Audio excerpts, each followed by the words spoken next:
নমস্কার বন্ধুরা, কল্পনা রসনা ঘরে সবাইকে স্বাগত। আজকে শেয়ার করব আমের মিষ্টি আচার অথবা গুড় আম, যেটা সারা বছর রেখে তোমরা খুব সহজেই খেতে পারবে। আমের আচার বানানোর জন্য আমি কাঁচা আম নিয়েছি। এই আমগুলোর ভেতরে আটিটা একটু শক্ত হয়ে গেছে, আর আটিটা শক্ত হলেই মিষ্টি আমের আচার বেশি ভালো হয়।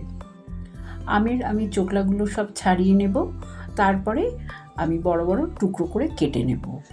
তোমাদের পছন্দ মতন আমগুলো কেটে নিও। কিভাবে তোমরা রাখবে, ছোট বড় যেমন সাইজ তোমাদের পছন্দ সেইভাবে কাটবে।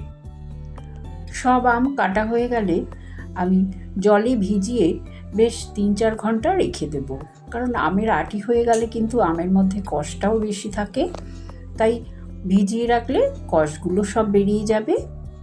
তারপরে জলটা একদম ঝরিয়ে আমি দেখো স্বাদ অনুযায়ী নুন দিয়ে দিলাম, 1 চামচ হলুদ গুঁড়ো আর 1 চামচ লঙ্কার গুঁড়ো দিলাম।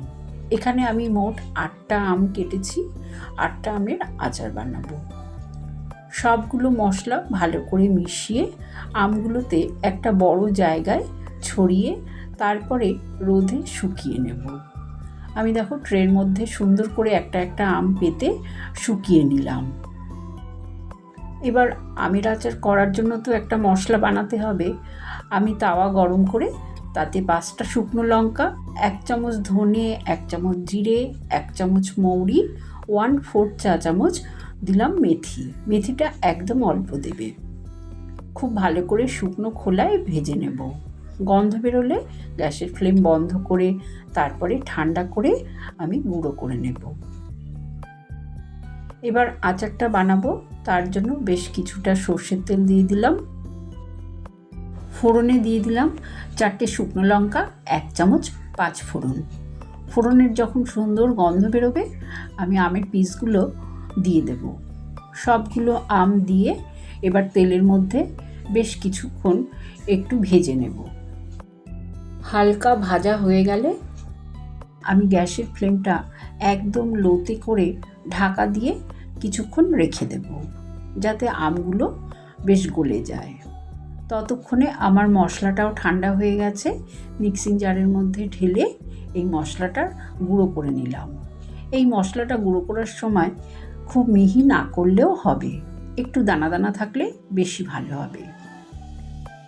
ঢাকনাটা খুলে তোমাদের দেখিয়ে দিচ্ছি, দেখো আমি কীরকম গুঁড়োটা করেছি। 10 মিনিট বসানোর পর এবার তোমাদের ঢাকনা খুলে দেখাচ্ছি। দেখো আমটা বেশ নরম হয়ে গেছে। এই আমে কিন্তু একটুও জল দেওয়া যাবে না। এবার আমি দিয়ে দেব পরিমাণ মতন ভেলি গুড়। এখানে প্রায় 1 কিলোর মতন ভেলি গুড় আছে, পুরোটা দিয়ে দিলাম। মিষ্টিটা অবশ্য তোমরা তোমাদের পছন্দ মতন দেবে। গ্যাসের ফ্লেমটা লোতে করেই ভালো করে নাড়াচাড়া করে ঢাকা দিয়ে কিছুক্ষণ রেখে দেব, যতক্ষণ না গুড়টা পুরোপুরি মেল্ট হয়ে যাচ্ছে। দেখো গুড়টা বেশ সুন্দরভাবে মেল্ট হয়ে গেছে, আর এই সময় আমের আচারটা একটু পাতলা থাকবে। এবার খুব ভালো করে নাড়াচাড়া করে কিছুক্ষণ রান্না করে নেব, যাতে আমের মধ্যে গুড়টা পুরোটা বেশ ঢুকে যায়, আমটা বেশ রসালো হয়ে যায়। আর এই সময় কিন্তু নাড়তে হবে, কারণ নাড়া বন্ধ করলেই তলায় লেগে যাওয়ার সম্ভাবনা থাকে।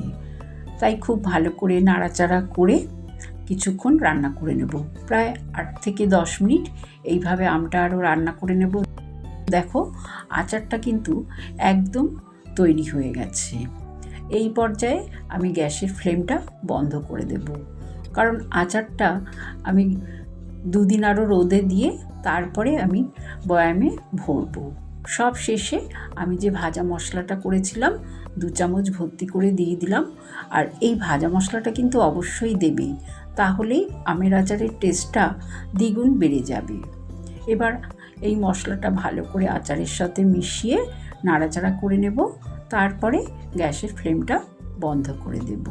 তৈরি হয়ে গেল সুস্বাদু আমের আচার। এই রকম আমের আচার থাকলে কার না জিভে জল আসে বলো তো। এবার আমি এই আচারটাকে 2-3 দিন রোদে দিয়ে তারপরে আমি বয়ানে ভরে রাখবো।